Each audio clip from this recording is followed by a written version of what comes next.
Lakini Chalimba, rais wa Yanga, alisema kwamba moja ya usajili bora ambao ameshawahi kufanya toka amekuwa Yanga ni huu ambao ameufanya msimu huu. Unaposema wafanye tena scouting, maana yake unasema kwamba walikosea Yanga? Mimi hiyo sikusikia. Mimi naangalia uwanjani. Hata mchezaji mpya akija, tunaangalia performance yake, namna gani anapigania kuitafutia timu yake ushindi.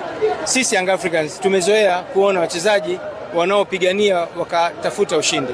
Leo nimesema haikuwa siku ya wachezaji wetu Young Africans, lakini kwa kuwa tunahitaji kwenda kwenye klabu bingwa, lazima tupate wachezaji wengine wazuri zaidi ili kuifanya Young Africans iwe ya kutisha zaidi.